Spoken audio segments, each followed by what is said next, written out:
All right. Hello, everybody. It's so nice to see you again. So many folks I had the pleasure of meeting last week in real life. If I haven't had that pleasure, it's great to see you anyway. My name is Shafika Hashash. For anyone who does not know, I am at the Economic Security Project managing our guaranteed income community of practice.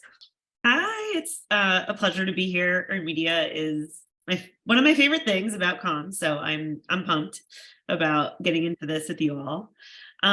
So we're going to start talking about what is earned media but in this visual, by kind of talking about what it isn't as well. So these are all the buckets of where media lives in the internet, in print, on billboards, on TV. They all fall into these four categories. So today we'll be focused on our media, but I think it's useful to kind of talk about for a minute what these all are, so we can kind of get it straight while we're focusing on our media. And Brian has chimed in that he's been interviewed by media. So yeah, that's earned. So earned is the kind of stuff that you that comes to you that you don't directly pay for or create. So that includes television, newspapers, online outlets, radio, magazines, blogs, and podcasts. They exist in the world. They have their own profit streams or nonprofit streams, and you earned your participation by your expertise or your availability. So that's earned. Paid is advertising, banner ads, or even billboards, stuff that you actually buy to get your name or your message out there. Shared is can be a little bit of both, paid, but it's the kind of content that you're distributing. You can put money on that in social media and promote some of the posts that you're already creating. And then owned, which really overlaps a lot with shared, is the content that lives in your media universe. So your website, your blog. I don't know if any of you all are familiar with Medium, but that's like a self-blogging site that kind of looks like a magazine. And that's kind of an interesting, again, like in between space between owned and shared. So any questions on this before we move on? Oh, Ashley said, we've done a little bit of all of these: hosting a website, creating social media content, paying for radio and newspaper advertisements, and then having local news stations conduct interviews. Yeah, exactly. Those are like every single bucket you've touched.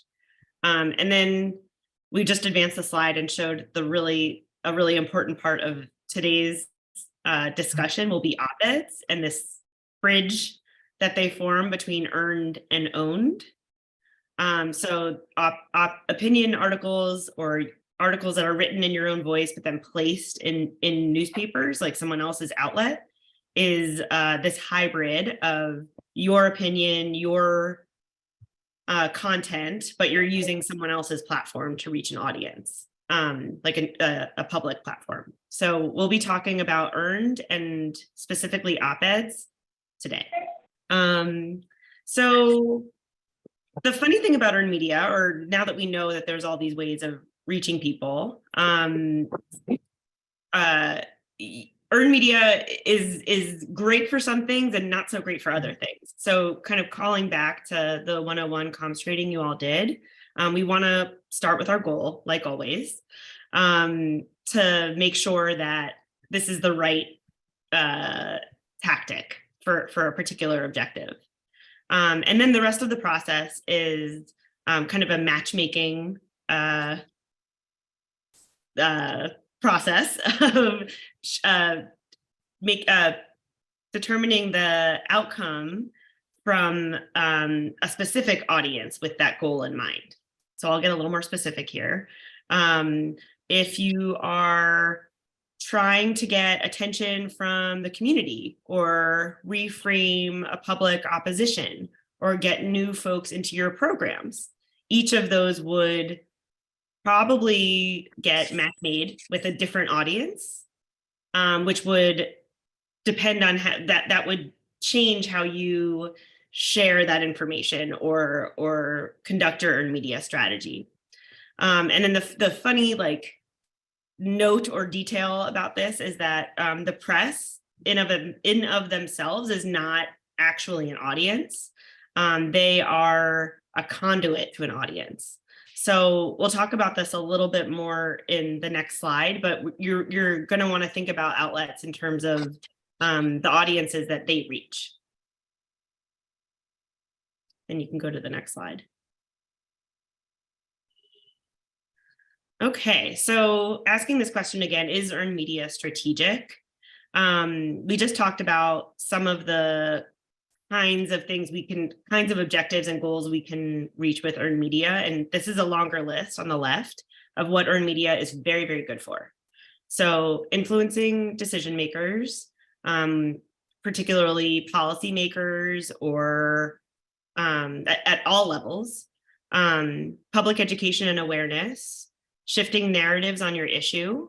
So, really positioning our positive asset framing and even potentially disputing what like any other kinds of misinformation. Promoting an event or a program or like a rally or a brand new initiative. Any kind of advocacy and sharing thought leadership, which is what op-eds are. And also positioning your organization. So kind of like brand recognition for your leaders and your work. So those are all really, those are the kinds of goals that earned media can help with. What earned media is not great at is reaching the general public. And that's because there is no such thing as the general public, or it's just too general to actually do any kind of targeting to. And we'll talk a little bit more about why that kind of breaks down. And earned media is also not great for fundraising as an immediate action. It can be good for getting like new supporters who may want to fundraise down the line, but that's just not the first thing people think of or do when they're reading an article, and most journalists wouldn't really promote that in their stories. And I also, sorry, just to stay on that, it doesn't necessarily correspond with this slide for a second, but there are some other considerations you want to think about when you're pursuing earned media, which is internally, if you have the capacity to support an earned media strategy. So that means, do you have spokespeople who are ready and willing to speak with media? So if you have folks who are brand new at the organization and aren't really comfortable yet in their public speaking skills, it might not be the best time to pitch media because you got no one who's ready to do an interview. And yeah, the other kinds of capacity for earned media is really just being able to kind of conduct the next part of this training, which is on keeping up with reporters. So we'll get into that now. So relationship building is a huge part of earned media, and I think it's the most fun part. That's why I love it so much. And I'm really glad we all started with ideas about what your favorite outlets are and who you follow, because there is this, Kay and I were talking about this parasocial relationship that develops when we see someone's name in a byline over and over again. It's like, you know, especially when they're covering stories, really important stories about issues that we all care about. It feels so good to see someone bring this stuff to light. Sometimes I've also experienced journalists are kind of not quite getting it right. And what I want to invite in this moment is a dialogue with these people who are really just people who media is like a public institution. They're trying to get things right. So I'm going to walk us through the strategies, or just kind of how to start thinking about participating in media yourself. And the first and most important step is really immersing yourself in your media universe. So that can be a lot of things. It can be your local papers and outlets, and that can be local and regional. Someone I saw mentioned Associated Press, and they are an incredible outlet because they have such powerful reach across the country, and they're syndicated widely, but they also have local staterooms. So I also wanted to shout out newsletters because they're one of the best ways of reading lots of different articles that aren't just from one outlet at one time. And then there's also issue-oriented outlets, and so there's a lot of, and national outlets can give you a wider perspective. So there's a lot of ways of building your own media universe depending on what your focus area is. And then you want to study those reporters who you're clicking on regularly, and just kind of notice who and what you're reacting to. And then we invite you to start engaging with those folks. So if you're active on Twitter, you can share their articles and actually at their name. They may start to notice you and where you work, and something may develop from there. Or you can also invite them to coffee, or if you're less comfortable with that and you're not on Twitter, you can even just email them and respond to their article and tell them something specific that you learned from it, or maybe even ask them if they've considered talking to another source, just to bridge that gap so they can start to meet you and know who you are. And then we'll talk about this a little bit more in a minute, but you can also, as you strengthen your relationship with them, consider offering them an exclusive, which basically is telling them that they can write your story, this piece of news that you have, and you won't tell anyone else. You'll just give this particular outlet or this particular journalist all the rights to telling this one story, which is a great way to build trust. It's really good for them. And good for you too, because they'll get to know you better through that. And so some key considerations to think about while you're practicing these strategies are that just like any other relationship, they don't form overnight. So persistence and politeness do pay off. And that is something that has to be balanced. In media relations, we do a lot of emailing and a lot of following up, especially when there's a particular story or piece of information we're trying, a particular objective or goal that we're trying to reach. And as long as you're kind of balancing that persistence with politeness, you will be fine. So know who you're approaching and why, which is kind of a way of targeting your pitching. So it's not enough to pitch someone just because they're a local journalist. They will know if you're pitching. They will ask themselves out loud, like, why are you asking me? If they're a sports reporter, for example, versus someone who's explicitly covering economic policy or the legislative state house. They won't have to ask themselves that if your pitch reflects their coverage area. Does anyone know? And maybe we can do thumbs up if, oh, I see William has a question. This is going to be really basic, but Okay. not all reporters have accessible email addresses. How do you become a detective to find out the best way to email them? That is a great question. So I have a few tools for that. One is Rocket Reach. It's there may be a cost associated with it, or I think they do have some decent trials where you can get like one free search a month.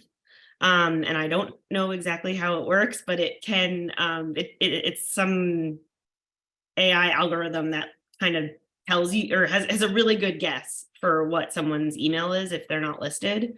I personally am not active on Twitter, but I have an account, and when I can't find someone's email, I will I have a lot of luck DMing them.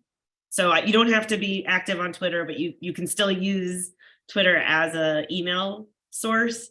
Not everyone has their DMs open, but I would say that's actually worked really well for me. And yeah, then, that's also what we would suggest too. Bill, is like that often if someone's email, so two things I would definitely say. Often if it's someone who is a big time reporter, I would say that it might not actually be worth the time to reach out to that person. That's why kind of we're focusing on this, building your local relationships, because then that's actually how you pique the interest of these bigger reporters later, is that you've actually been featured in media. I would say the second one is that especially these days, quite frankly, I have been reached out to interviews, before my job at ESP for my last job, literally via Twitter from reporters. It wasn't via email, it wasn't anything. They would just, DM me, and vice versa. You can do that. So their Twitters, their LinkedIn's. I feel like LinkedIn is a big social media folks aren't talking about so much, and it's a big one that's actually, making waves these days, believe it or not. yeah, and I would also add on the Twitter front, weirdly, this is so common, but it may be, and it's true for local media too, that their emails are not listed on their local page. But if you go to their Twitter about, a lot of journalists know they get sources by email, so they'll put their email in their about. Exactly, or their personal websites and such. Exactly. Right. And then when all else fails, this is kind of intense, but you can like play around with the first letter, last name, last name, and you can follow whatever format is elsewhere on the site. That's high level stalking. So I was going to ask from a show of hands, does anyone know what off the record means? Or has anyone ever used that?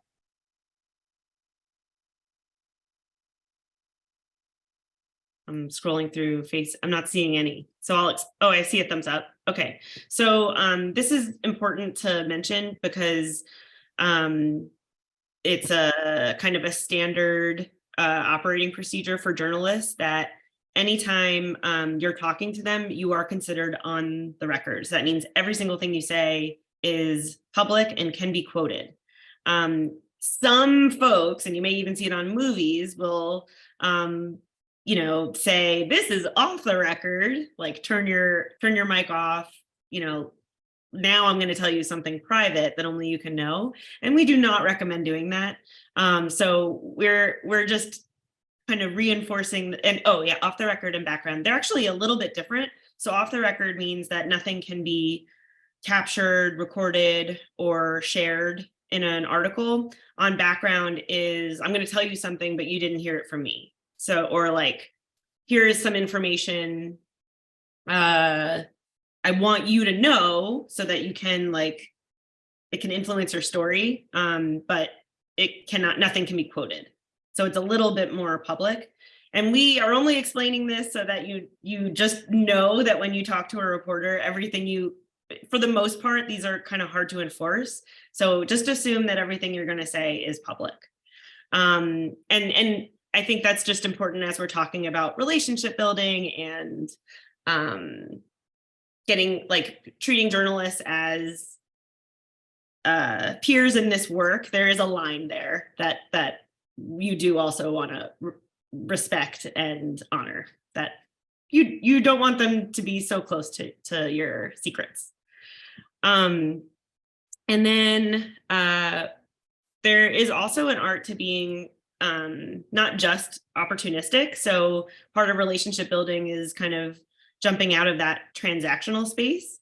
So a lot of relationships I've developed have actually come not necessarily from pitching myself or my sources or things that serve me, but speaking to what I know that they're interested in and what they're covering. So like, oh, wow, that was a great piece. I just read this other article. Have you heard of this source? Or finding out as I get to know a journalist and what they're into, like, you may want to talk to this other person. They don't work at our organization, but I think you'd benefit from that. That's just really good standard practice for relationship building.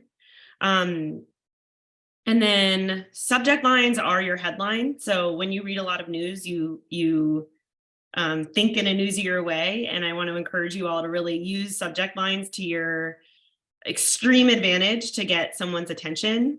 And then know that when they're responding, even if they say no, or I can't, I'm on deadline, which means they don't have time, or they might even give you feedback about what their editor, who is their boss, like what they say. That is gold. That is feedback. Any kind of response is feedback and will help you. They're really good takeaways for what stands in between you and your audience. So now I want to just ask out loud, if you can share in the chat who you're thinking about cultivating as like an action step from this interview.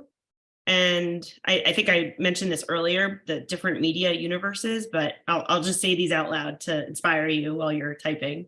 So there's local outlets and different kinds. And then there's policy outlets like Next City, government.com, The Hill, Politico.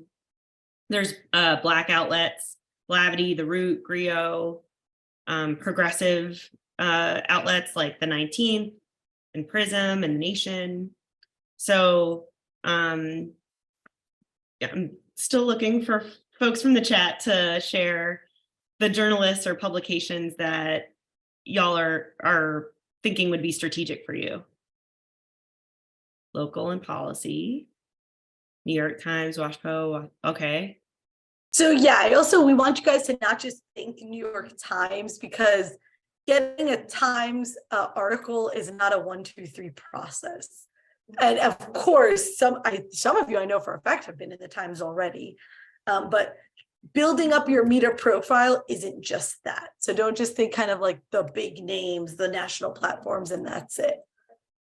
You'll get there, I promise, but it's not just like that and that's it. Tally, can you come off mute and share? You wrote something around, was it Tally? Local and policy. Oh, it was Brian who wrote that actually. Yeah, can you say more about ARL now? Yeah, they I believe they have like different affiliates in different counties here in the Northern Virginia area. But ARL now it's just very local news. And they think my boss has kind of cultivated a relationship with them. So we do know who they are, but they unfortunately they get a lot of stuff wrong. They don't always it's not that they don't fact check, it's just the framing we take issue with sometimes. So I think having a better relationship it help inform that better in the future. I love that example because I know a lot of us also do a lot of organizing, and it's a really good example of how similar it can be with a journalist. Like, oh, like I saw that piece. What made you think about that? What are you working with? Like, yeah, and it can be a long-term process, but definitely worthwhile. And I saw Juan, you put in the chat. I love Juan's tune, if you can unmute, but Juan talked about oil and gas outlets because of their work. And also think about that, what your goals are. Your goals aren't just local media, but if you're doing an art, endeavor, if you're doing something around youth and public health or pregnant women or something to that effect, to think, what other outlets will serve your purposes. Juan, can you share for a couple seconds about that? Yeah, I think with what the kind of work we're doing in the southeastern New Mexico that tends to be a little bit more conservative, it's kind of difficult when you have these news sources that really focus on oil and gas communities and what they care about. And there's a small subsection of people that don't necessarily care about that exclusively. That sometimes there's a barrier where I can't access it because maybe the work we're doing with this particular community wouldn't be looked at so favorably or favorably by the oil and gas communities, or at least the conservative voice that they're trying to talk to. And it's hard when it's the only popular news source that we have access to. Sometimes it gets difficult to kind of break in there and show that we're not trying to radicalize their newspaper, just kind of inform on what's going on.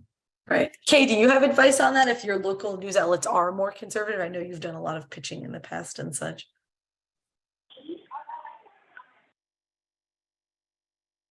I'm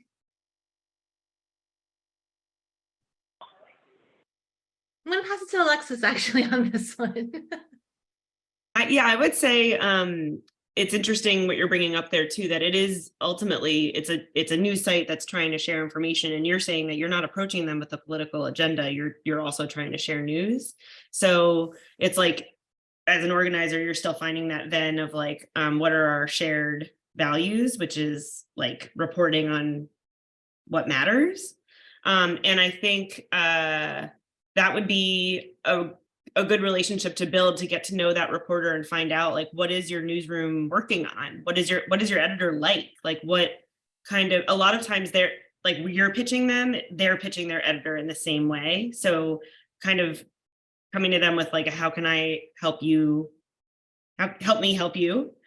And then I would also say something that seems like really non-political in that way is just like regional specific. So you can provide sources, like especially like residents of these areas, and talk about like the geography and the space and place, which isn't in and of itself an idea. That's just another way of covering a story.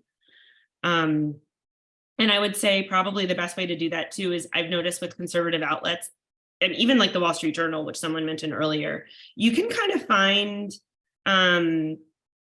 individual reporters who work at that outlets who are like-minded. It takes a little bit of work, but you can see it in their headlines, maybe where they live. And so it does take a little bit of like profiling to kind of pick off the folks, on a power map who might align with you more than others. All right, so I think we can, thank you for that feedback. That was helpful to know what you all are thinking about. And we can move on to op-eds, which are, like I said before, this like funny middle space between earned media and owned media.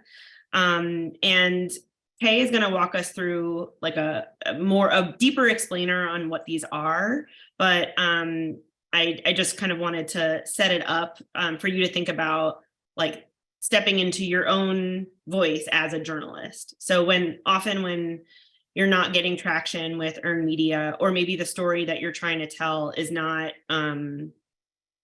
wouldn't pass an editor, like a earned media editor room, you can be your own journalist and follow the same formula and tell your story in your words. So I'll pass it to you, Kay. Thank you so much, Alexis. All right, so moving into op-eds, and want to share that we chose to focus on op-eds because we heard from Shafika, from Jenna, and Christian at ESP. This is something that you all are pretty like juiced to work on. It's a very like strategic tactic for thinking, as Alexa said, about being your own reporter, getting a chance to even interview GI participants to author op-eds if you'd like. And so we're going through some basics. And not to mention, narrative shaping. I think it was Brian who said earlier, even with some nice local reporters, you're like, but they didn't really frame it the right way. And so we do heavily encourage getting good at this because you control your frame. Yes. All right, so, why op-eds? I think we just said it, right? It's an opportunity to drive the conversation and set the framing. Oftentimes we'll set a goal around our work, to pitch reporters, have a quote included in the piece, but an op-ed is really that opportunity to have more control over the framing and directly have an author who has expertise and credibility. You also want to establish your expertise on an issue. So maybe something's going on that's below the public radar, as we say, that hasn't surfaced yet. And it's an opportunity to use an op-ed to really break the news and drive the conversation on that issue. Op-eds can also give supporters something to respond to, something to share. And because there's so many opinions out there, fake news, disinformation, an op-ed can allow you to state very clearly what the real issue is and how that helps shape the narrative. This also helps move people to action. So thinking about helping them get a better understanding of the issue, which can then help expand your own base of supporters around that issue, and then including persuading those who might have been on the fence on that issue. So the basics of an op-ed is owning your expertise. So whoever the author is should know how they are an expert on the issue and why, and really trust that their opinion matters. You want to stay current. So timing is really essential. You want to follow the news, both general and specific to your issue areas, to help identify news hooks that can help people connect the dots back to your main argument and help them make meaning of the issue. You want to let go of perfectionism, right? You know, it's 600 words or so. You might have to really get in there and parse out words. But we really encourage you to initially spend only a few hours on the piece because really you want to take advantage of the timing. And so if the opportunity passes, you can continue to keep an eye out on surprising connections or new hooks, the opportunity to come around again, but really time is of the essence. So letting go of perfection for that first draft, knowing that you might get feedback from the editor, you might have a back and forth. And so really, you know, spend those first few hours to get something out, to just get it out as soon as you can. You want to use plain and visual language. So thinking about the ways that jargon can often cloud our arguments, it can confuse people who then might not get through reading the rest of your piece. You also want to make sure to spell out any acronyms that you might use and not assume that they know what you're talking about. Storytelling is really key to this too. You want to tell personal stories that can draw the reader in and show urgency for your issue, and really paint a picture of what it can look like day to day for someone impacted by that issue. So thinking about participants who might author op-eds, really painting a picture of their everyday and encouraging the audience for those pieces, whether it's decision makers, community members, to really listen directly to how impacted folks who should be the ones driving those solutions. You want to respect your reader, so never underestimating your reader's intelligence or overestimating their level of information. Really recognizing that the average reader isn't an expert on the topic, isn't an expert on GI. And so your job is really to capture their attention and make that compelling argument. Lastly, op-eds always have a call to action. So at the very end, you want to be very clear about what are you asking the readers to do? Why are you asking them to do it and why now? And then I just want to flag a question in the chat. And I saw Alexis's answer, and we have a slightly different answer, but Bill asked, does having a co-author help get an op-ed published? So the first part, I totally agree. If your co-author is a big name, you know, I-Jen Poo or, you know, Dr. Bernice King, something to that effect, for sure. And it's mostly, if we're going to be honest, for that person and less for you. But hey, if that person is your pal, it'll help. If they're of equal status, oh, the head of this pilot and the head of that pilot, we actually find that it hurts. That's the data that we've collected, is that typically op-eds, they really want to be from one person's voice.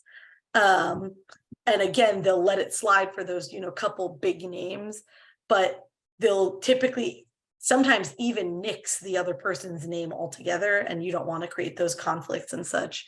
In addition, another kind of little thing we see folks make as a mistake is they'll list 4 organizations they're a part of. 3 of them will get chopped out.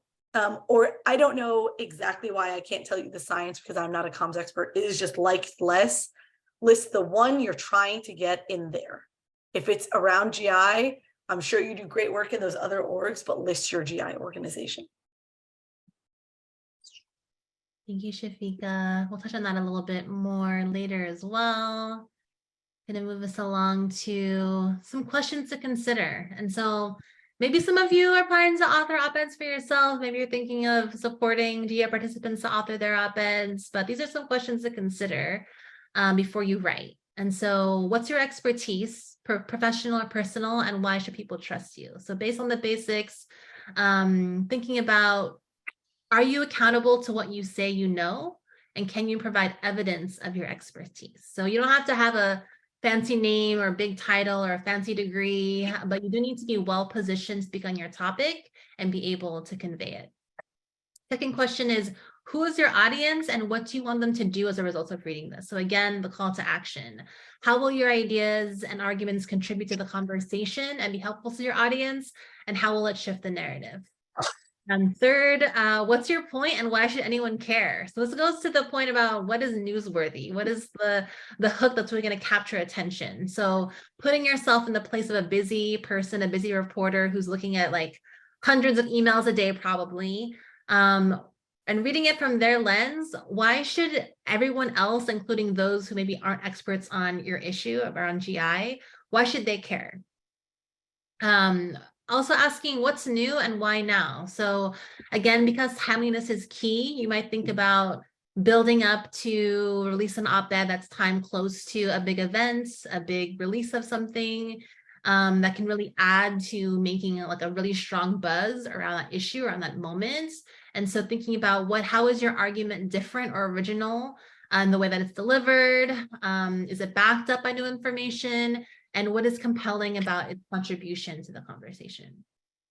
And then lastly, can you back up what you say? Is your argument based on evidence? Are there stats, data, personal anecdotes that should be acknowledged as credible, even by those who might disagree with your argument?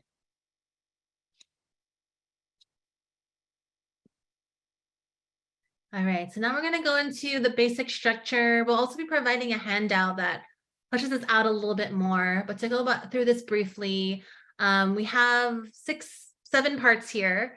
The first part is known as the lead. And so the lead is really your opening, that first sentence that's really going to capture your reader or the editor's attention. So these leads that can be focused around a news hook, it can be focused around a powerful statistic or a problem, or a personal anecdote or story. So I'll be going into an example in a little bit for you to get a more of a grasp on what a strong lead looks like. Next, you might call this the nut or your main point or main argument. And so this should also be one single point, right? You might have to say like lots and lots of things, but there should be one overarching point based on evidence, statistics, news, a credible organization, firsthand experience, and you want to get to this point pretty early, right? Thinking about the ways that, if you're like me, you have like tons of tabs open, you might not read full articles, but if there's like a strong lead, a strong main point that captures your attention, your reader is more likely to read through it. And so getting to that main point early is really key. Next, you have your supporting points. And then each supporting point having both evidence and conclusion. And so really the so what, right? When you mention something, back it up. And then the so what of like, why does this matter? How does this contribute to your main point? How does this illuminate the lead, the hook that you're speaking to? And so we recommend having up to 3 of those supporting points, each with evidence and each with a conclusion.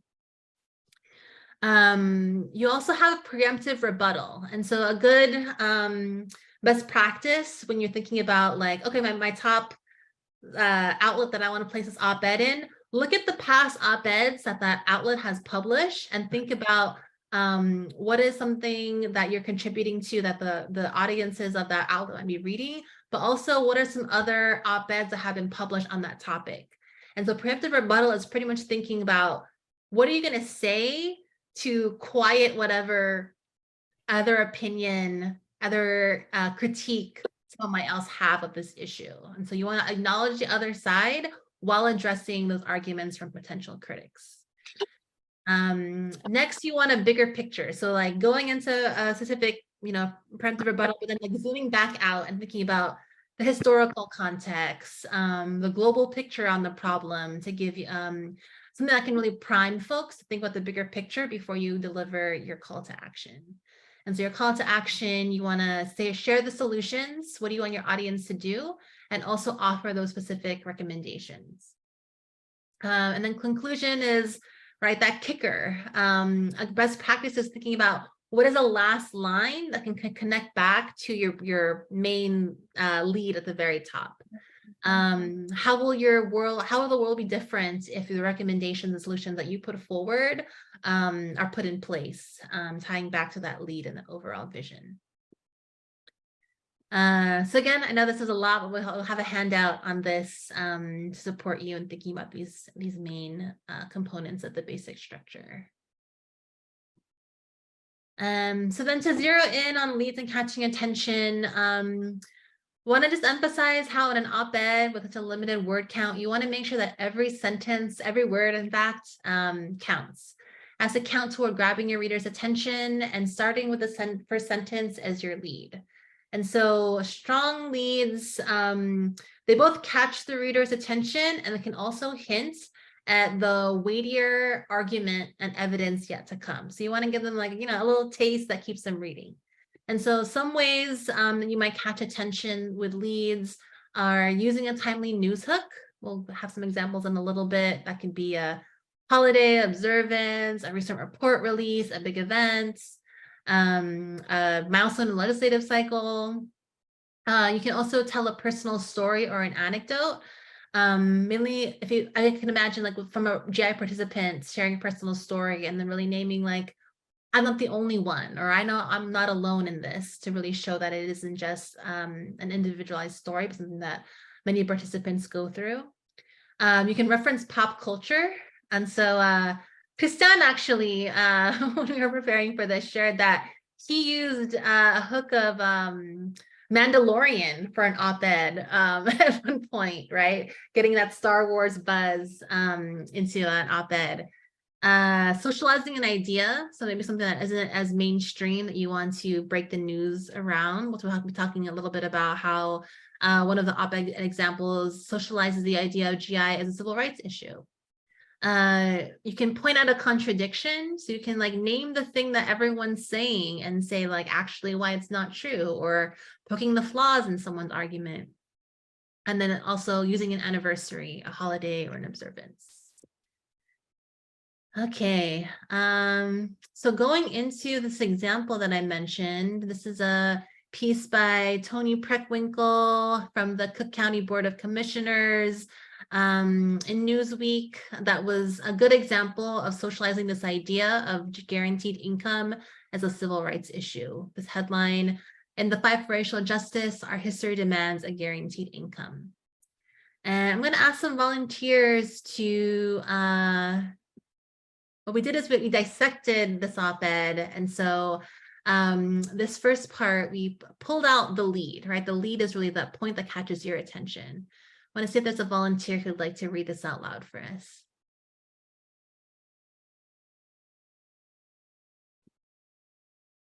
I'm gonna ask Ashley. Would you volunteer and read this out loud for us? So America's history around race and inequity is a painful one and is still being felt today. As a Black woman, I have felt this pain personally, and as an elected official in Illinois, I am committed to fighting back against the remnants of racist policies. At the forefront of our fight for racial justice, we are launching a guaranteed income program in our county to help make folks struggling to make ends meet, and I call on my colleagues in the federal government to join me. Thank you, Ashley. And so I want to hear from folks. What did Tony Preckwinkle, what was the flavor of lead that she chose for this piece? What is the type of lead that she used? Yeah, what do you think, Michael? Absolutely. I said that she was tying it back to her personal experience as a Black woman. So that personal anecdote or personal story. Yes. Thank you, Michael, Allison, Brian. Yes, personal story she started with as her lead. And next, the nut paragraph of the main points. Can someone else read this out loud for us? Yes, go for it. At the forefront of our fight for racial justice, we are launching a guaranteed income program in our county to help folks struggling to make ends meet. And I call on my colleagues in the federal government to join me. Thank you. And so this is the main point of the op-ed, right? Really bringing to light, tying guaranteed income to racial justice and also this opportunity to, I guess, kind of tying into the call to action, right? Calling on colleagues in the federal government to join and really shape this as a civil rights issue. And then we have some supporting points. And then, like I shared, each supporting point, you'll have to provide your evidence and then also the conclusion for that supporting point. And so I want to see if someone else wants to read this aloud for us.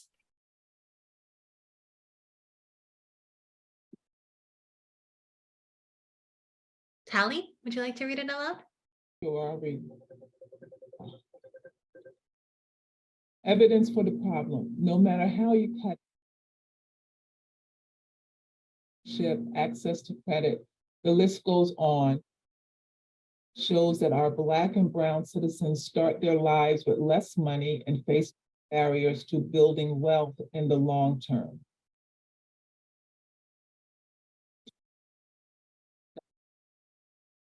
For themselves.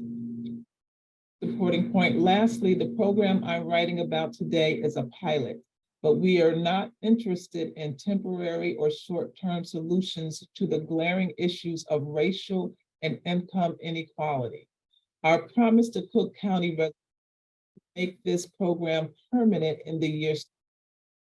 Believe that decades of research justify it and that the results of our program will demand it, just as they have in other guaranteed income pilots across the country. Thank you, Tony, for reading aloud. So you all can see how, so in order to really frame the problem and provide evidence for the solution, Tony does a great job of speaking to the data that shows how Black and brown folks have lived with less money, but then also, the barriers to wealth in the long term, and then also like strongly concludes the ways that this can be a solution and a promise for Cook County residents. We have a second supporting point with evidence and conclusion. If someone else can read this one aloud. I think last one. Yes, last one. Last volunteer. Who wants to read this aloud for us? Supporting points, evidence plus conclusion, preemptive rebuttal. We believe that decades of research justify it and that the results of our program will demand it, just as they have in other guaranteed income pilots across the country. Bigger picture, that's why action from the federal government, a promise to our residents from coast to coast, is necessary to achieve our goal of righting the wrongs of history, of creating a more just and equitable world for all of us. Call to action. I call on Congress to follow the lead of local governments across the country. If we want to ensure a stable future for all our citizens, a guaranteed income for everyone who needs it represents the best path forward. Conclusion. Now it's our turn to make history. Thank you so much, Lauren, for reading out loud. So you can see from this, Tony Perkwinkle really tries to invite the audience to consider, like, what side of history are you on and how this moment is really critical given the landscape, right, of racial injustice and the urgency of racial justice, and to be part of building GI as a civil rights solution. And so hopefully this was helpful to dissect and thinking about the op-eds you want to write and the ways that you want to have, right, a strong lead, a very clear main point, and then have your supporting points speak with strong evidence to back it up, and then also tied to this call to action. That's really like the recipe for op-eds. And then Bill, I see you have a question. Feel free. Yeah, I think what you're suggesting too, which makes sense, is before you submit it, read it out loud and listen to how it sounds. Is that another tip? Definitely. Yeah. Also, it catches yourself if you have like a run-on sentence because you're reading Or out loud. filler sentences and filler words, Yeah. Actually, because lots of op-eds really only have like 600 word limit. I also just wanted to mention, I think we'll say this a little bit again, but when you're thinking about what's the right time, think about your program specifically. If your program is targeting farmers, connected in some way, like don't just think about the obvious big days, oh, Christmas, oh, Labor Day, or, whatever, but like your program is about youth, think about graduation season, school enrollment season, open enrollment, time for folks who have a lot of like, different, public and charter and school, time seasons, and think about the inequities of that.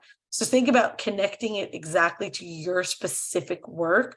Don't just think, kind of on a vague general sense. Christian is our national comms lead at ESP. I'd love to hear from you. I see you in the chat. Yeah, apologies for the delay. I was actually in a federal campaigns meeting just before this.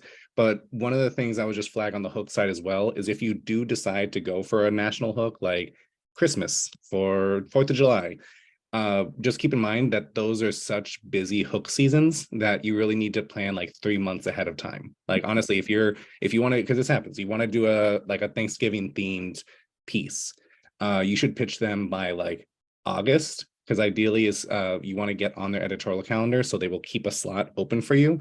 If you're pitching a Thanksgiving themed piece on November 15th, they likely have received 500 pitches on Thanksgiving by then. So just keep that in mind as you're thinking about hooks, which is also, to Shafika's point, why you also want to think of creative hooks. Like what is something that's unique to your audience that frankly would be a hook for your audience, but wouldn't be a hook for other people's audience. But if you're targeting an outlet that's geared towards your audience, like let's say, I'm just going to use a Wall Street Journal as an example. Wall Street Journal is geared towards businesses. So if you use like a quarterly earnings report as a hook, that would probably be a hook for them. It just would not be a hook for like the New York Times, because they're not as a business focused. And think about that in your local context, like don't just think about the one big thing, but think about your local papers that are more business focused, your state papers, your regional ones, think in those ways. But again, make it specific to you. Yes. Thanks, Christian. Thanks, Shafika. Like, sorry, one more line on that is like, don't just think, and it's very easy to just think poverty. It's not that interesting, lots of folks who are bigger and fancier and whatever, are putting things out there about, just poverty. And at the end of the day, poverty isn't kind of our narrative arc, right? It's actually an economy for all. It's guaranteed income gives people choice. And then obviously you all have the specific things you work on, oil and gas workers who are left behind, again, youth, again, seniors, whatever it is, and think of things that are much more specific to them, because you're just way more likely to get in the door that way. Yes. Also, lift up what Christian mentioned around like having a reporter like hold a slot for you. It goes back to what Alexis shared around like the importance of cultivating relationships, right? If you have a good relationship with that reporter and you're a trusted source that you cultivated over time, that relationship, they're more likely to hold that spot for you than rather like a cold email, right? And don't just think of like in the relationship building to get your slots in later as like, of course, like as nonprofit folks, we all have 5 hats we wear and unlimited time, but think of it as just getting a coffee with someone to start cultivating that relationship. Think of it as a treat to yourself. You get a nice breakfast, you make this relationship. And you think that this is kind of pie in the sky about these relationships and stuff. It's totally not. Trust me, they also are juggling a very demanding job, and having someone that they know that has a youth focus, a senior focus, workers focus, whatever it is, makes their job easier. They are also looking for this relationship. So don't just think it as, oh God, I need them to help me, but also remember that thing Alexis said, when you're approaching them, also make it about how you can help them. Exactly. So to add on to, I shared a lot of great ideas, but identifying your hook, here are some things to consider, right? Breaking trending news, which includes news and pop culture, having this an urgency, holidays and observances. You also want to think about the impact on readers and viewers, just like where are folks at right now and how will this op-ed kind of meet them where they're at. Prominence, so big names to interview or feature, really having a credible author. Localizing a national story or nationalizing a local story. I think this is actually really key to the guaranteed income landscape, right? There might be a lot of national noise around the child tax credit. How can you also look up locally how that's an example of a broader movement? First, or something new. So I know that we work closely with Rooted Schools, actually one of the participants of the narrative change that program that GICP is running, and they're the first GI program that's run out of a school district, right? How that can be a helpful hook as a first. Also telling the another side of the story. So maybe there's a lot of like coverage on one side. How is your voice, your opinion really breaking through to show the other side? So wanted to share a few other examples, just some quick, we'll just scan a few quick headlines to get another little taste of some of the op-eds that have been placed around guaranteed income. Here's one from New York Times, Give Moms the Gift of Guaranteed Income, really perfect headline, imagining even like a Mother's Day hook. LA Times, this one, what even a modest guaranteed income might have done for my mom. So really, again, hitting on those heartstrings, right, of like family and was necessary for really us to sustain our families. Similarly, in Newsweek, how 500 a month helped me become the father my kids needed. Again, really like these headlines really bringing this like emotional sense of, you know, what parents need to do to really just provide for their kids, their families. And this has a local one on and Voice of San Diego to show an example of what it looks like to localize the national. You have a piece here with a headline, it's time to make the expanded monthly child tax credit permanent. So just some little examples, some headlines to get your thoughts running as before we get into our activity, and want to recap again what makes it newsworthy. So these tips here are relevant for not just op-eds, but thinking about overall media pitches that you might be thinking about. So really asking yourself, is it timely? Does it present new information, something that's never been said but not new? Does it involve a newsmaker, public figure, celebrity, right, an influencer or well-known group? Is it unusual or ironic? Does it have a human interest angle? Is it centered around an important event? Does it affect a large number of people? Is it a variation on a popular theme? Does it localize the national or a local story that points to a national trend? And does it involve conflict or controversy? And does it get traction on social media, knowing that earned media can actually drive social media engagement? And so I want to pause here and see if there's anything that folks want to add to this around, you know, when you're doing your work and think about a gut check of like, what is really going to make something newsworthy? What do folks think about? William. Yeah, I remember there was someone on MSNBC who's not on anymore. He was a questionable journalist, Chris Matthews. Any of you remember Chris Matthews? He would close every show by asking his guests, tell me something I don't know. I thought that was probably a good way to look at an op-ed. Tell me something I don't know. Mm-hmm. An example. All right, everyone can feel free to add other thoughts into the chat. I'm gonna move us along so we can get into our activity a little sooner. Wanted to just share some points here on pitching your op-ed. And so, like as we mentioned at the top, you all thought about your favorite outlets, you all thought about your reporters to cultivate. Think about what would be the best outlet for you to reach your target audiences. Like where would placing this op-ed, like based on your audience, like are they reading this op-ed? Is it something that you can do like, you know, print it out and do a legislative drop so you can actually see and see the ways that they, you know, you're gaining traction among an audience. Once you've chosen that outlet, look up their guidelines and adhere to them, right? So I mentioned 600 words, there's some that are like 600, 750. You want to be very clear on like, what are the guidelines around word count, around how to submit the op-ed. There might be requirements around sending a headshot or signing a release form or anything. So you want to look up those guidelines and stick to them. Again, seeing if they cover the issue before, that can save you the no that you might get if they've already covered that issue as an op-ed. You want to identify the right editor and also trust that editor. And so once you get that note, once you get that feedback, take it with grace, take it as a learning opportunity to really, be in good relationship, build that relationship for the future opportunity to pitch an op-ed. You want to email the op-ed along with a pitch email. So like a very short at the top, like just say like, here's why this is important. Here's why your readers need to know this, to just, again, a lead, catch their attention before they read the whole piece. Avoid attachments, and some folks are, I don't know, on Outlook and still can't open attachments.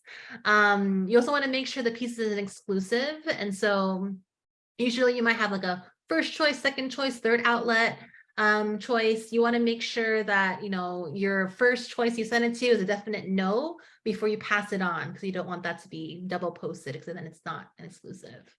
You also want to set a deadline if you want to shop it elsewhere. So when you pitch them, say, here it is. If you follow up, when you follow up, say, if I don't hear from you by, next Friday, I'm going to pass it on to someone else. So they know that you are shopping it around, since it can take time to get in the queue, especially now. All right, so some last additional tips. Just want to reiterate and reemphasize this again. Timing is essential. Being simple, avoid acronyms and jargon. Think about voice and use active language. Again, we talked about joint byline, and we said, Safika lifted this earlier, but it really works best when you at least have one co-author that has recognition and with focus on one key voice. You don't want to bury your arguments, or remember sticking to that lead, that nut or main point. Bring it up to the top as early as possible. You want to have current data and stats, attribute sources, and fact check. So making sure each of your supporting points have evidence to back it up.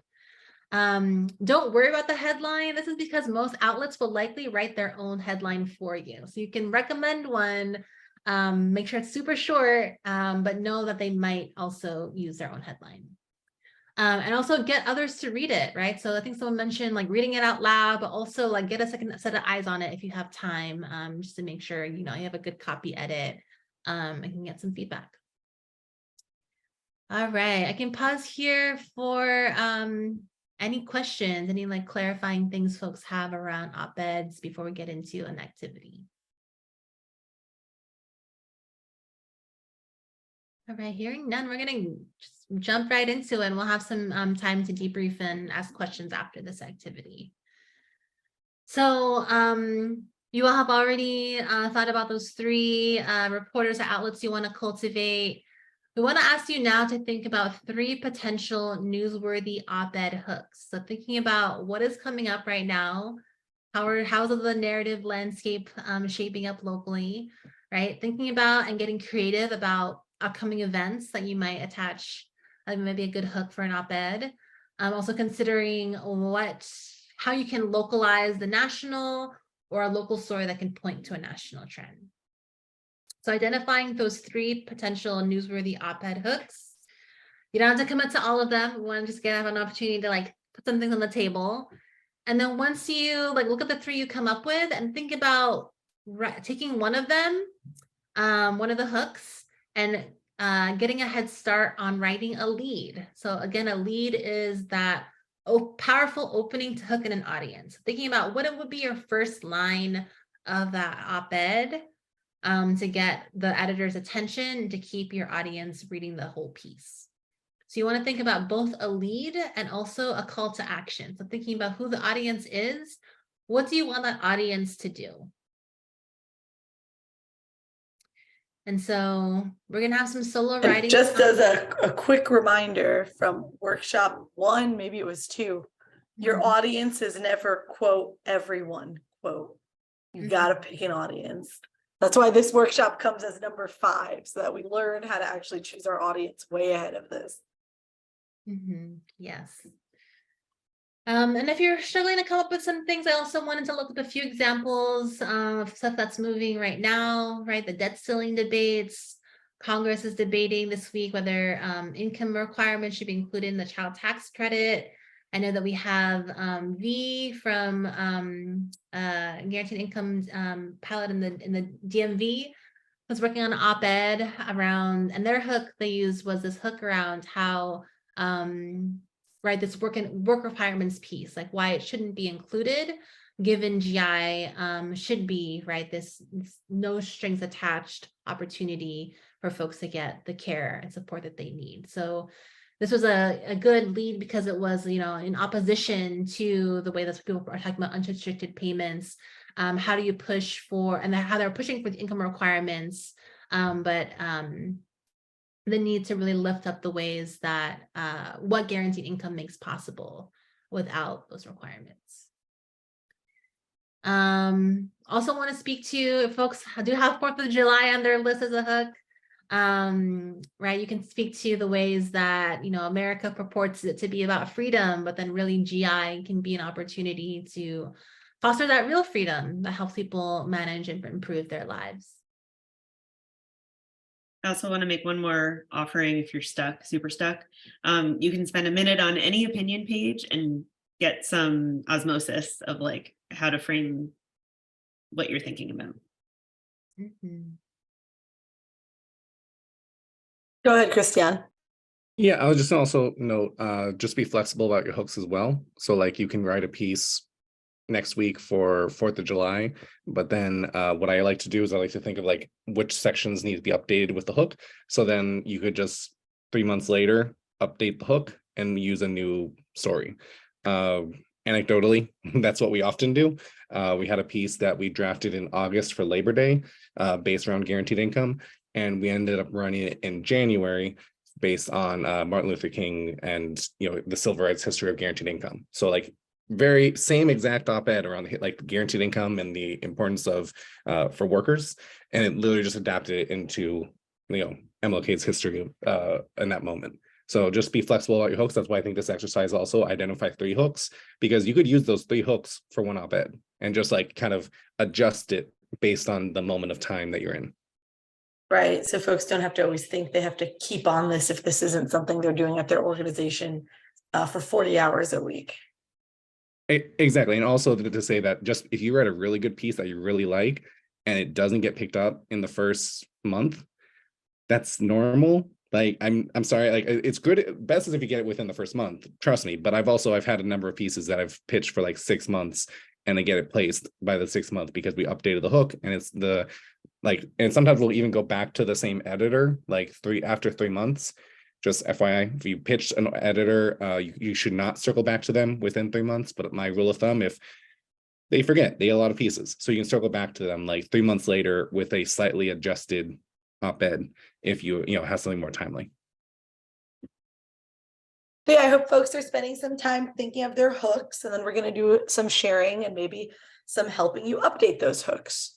Also, don't forget that there will be office hours. So you can come to office hours and be like, how is this for a hook? Yes, no, help me fix it. And you can get that kind of one-on-one. Think of it as going back to college. You get a TA. Mm-hmm. Sure.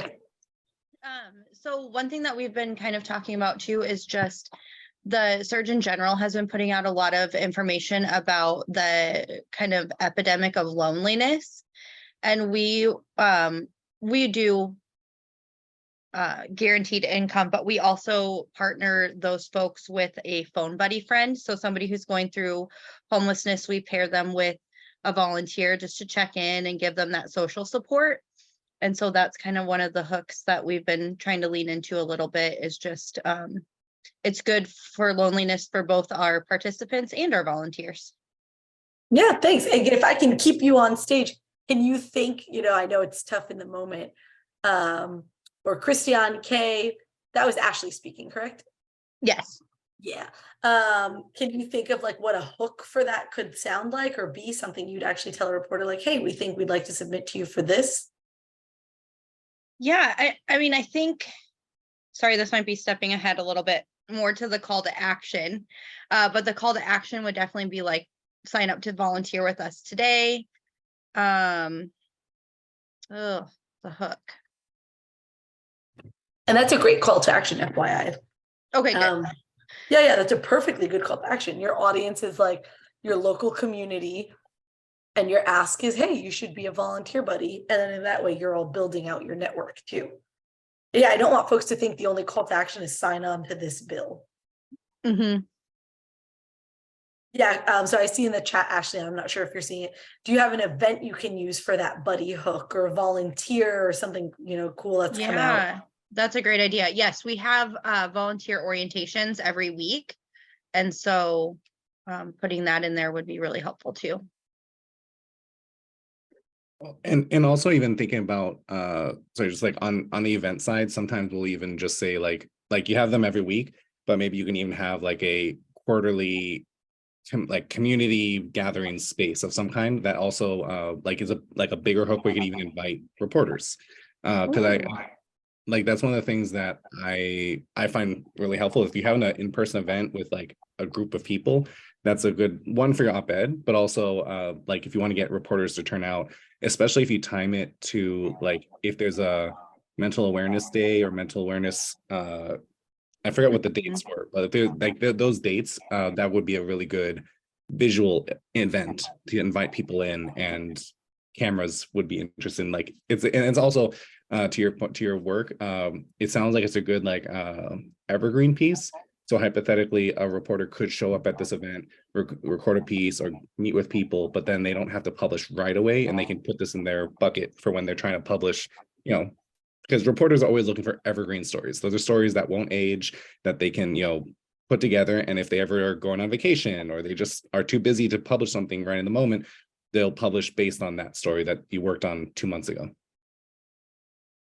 I love connecting it to a mental health, one of those big national mental health days though, too, around like loneliness and fighting that. That's also a great specific way that you've taken, this, you can promote GI, but your specific programs work because that buddy system is different.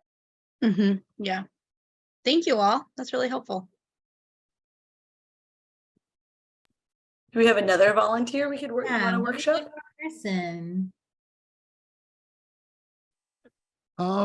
I was thinking, since it's June and Juneteenth, of about a hook related to unlocking freedom and prosperity, Juneteenth and the case for guaranteed income as a possible hook. And with the struggling with the lead, but the call to action would be requesting folks to become advocates for guaranteed income, to not just focus on poverty, but to help break that cycle of poverty, and also to help transform communities into thriving communities. So Juneteenth is by all means a fabulous, thing. I think, pitching it around that is beautiful and wonderful. I'll say for your call to action, I would make it a lot more specific, saying like, so become an advocate. That can feel very daunting to folks. They don't know what that means, where they start. Think of kind of some of those past examples. It's a little bit easier for federal legislator ones to be a bit more, vague, where it's federal legislators should support this work. Because there are bills, there are things for them to do. They know how they fit in. But think of that one kind of Ashley said of become, a phone support network person. So if you have something specific you want them to do to advocate, I would call for that more timely item. And then they've come into your advocate network because you have something coming up for them to advocate on. Or if there's a thing that's always ongoing in your org and that's how you want them to become an advocate. Or if there's funding coming up in the city and you'd like them to, call to support that funding.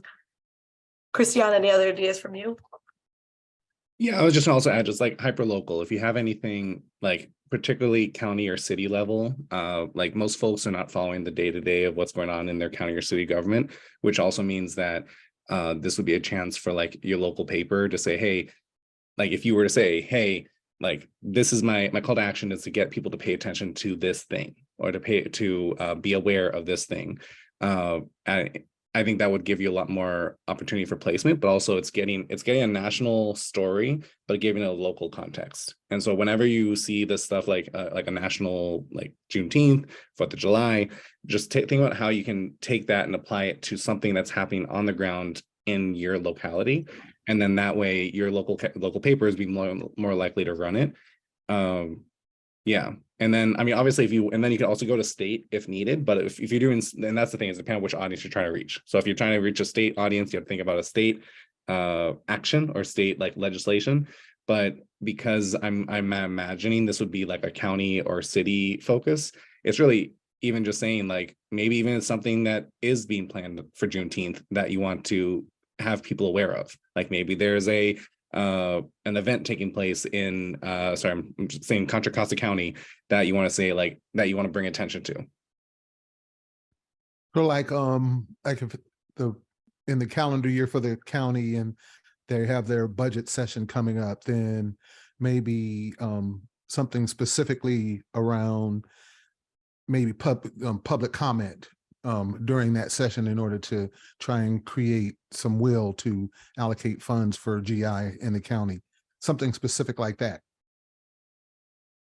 Exactly, like some kind of low, especially if you can as specific as possible, like you just named a budget item, which I imagine has a specific window of time. So if you can say like by, I don't know, I mean, obviously Juneteenth is the hook, but then if you also then say you have until July 15th or not even July 5th, like June 28th to submit a comment to the budget process, like that adds a double hook. Like there's There you go. cultural item, but then there's also the policy hook. So it's double. And then do you see, Lauren, how that feels really achievable? I'm like, oh, I can call in by June 28th and do this thing. We're saying, so be an advocate. It almost feels like, oh, I'd like to, but it doesn't feel like a thing to do that's really achievable. And your audience is those folks to support locally. Excellent. Thank you very much. Thank you, Lauren. I want to go back and see if there are additional questions. I guess you can't make office hours and really want to get your question answered, a burning question. Anything else that you're holding that's still confusing? Anything you're excited to try? Go ahead and drop that in the chat. Any action item you have that you're going to take as a result of this workshop. And I want to re-elevate Juan's question from earlier, Christiane. I'd love to hear your take on it about what do you do when you're in Iowa, you're in New Mexico, and the media around you is hostile? What do you do with regards to that and local media placement? Yeah, and I think one thing I'll just flag, well, two things actually. One is, first, this is where op-eds are really helpful because you have a chance to kind of express your opinion without having to, I mean, you have to go through the editor, but at the very least, most editorial boards want to reflect opposing views. And those, so even if you have an opposition media market, you can say like, this point out, which likely the story is not being mentioned at all in that outlet. So using that's increase the likelihood that you could get an op-ed placement, number one. And then number two, even if you're in a hostile, like an oppositional media landscape, reporters may not necessarily all sing from the same songbook, so to speak. So this is also where it really is important to get to know the reporters. Like I personally know of, like, when I worked in Florida, I specifically met with specific reporters and I got to know which ones to trust. And some of them would even tell me like, hey, this won't get past my editor. I like what you're doing, but I need this before I can get it published. And also remember that reporters won't work at that job forever. You make a good relationship with them while they're at a newspaper where they tell you it won't get published. They could leave and go to a new outlet after that too. Yeah, but also I think I really want to emphasize, just because that reporter will tell you what the barriers are. And so if you can build trust with a reporter at like the Orlando Sentinel, for example, like I know they had an editor that was difficult. I can't stop working. Well, when I was working, I worked in Central Florida politics. And so I could not stop working with Orlando Sentinel. But because I had a reporter who I trusted there, she could tell me why it is that this editor was difficult in a, off the record way. And so when I would pitch her, I would try and make a point of giving her the research, the external validators who are likely like conservative external validators who could reassert the point, or at the very least, looking into unexpected messengers is the other thing I'll look at. So like obviously you want to get your voice out there, but think about who you can partner with locally to also get that message across. Faith leaders, labor leaders, basically trusted voices in the community who, frankly, it would be bad journalistic ethics if like reporters did not, like if an outlet ignored certain individuals. So use that as leverage to say, hey, I don't know, Bianca, here's 3 external validators you can talk with who will reassert my point. And here's a research piece that will also reassert my point. She's going to have to still talk to opposition, but at least you've given that friendly reporter the equipment needed for them to construct this story in a way that you would like it to sound. And then they can hopefully get it past the editor with minimal alterations. And yes, to Shafika's point, that reporter will also move on to other outlets. That reporter I'm thinking of is actually the Miami Herald now. She's really awesome.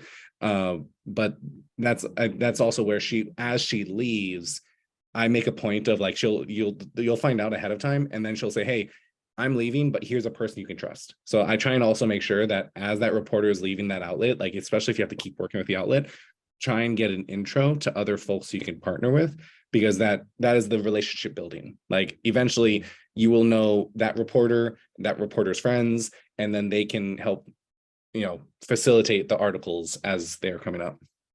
I think the big theme I'm hearing from all of the relationship building is, we don't want to just tell you guys obvious things. Oh, build relationships is good, but it'll take a little bit more legwork now, have a lot less work for you later.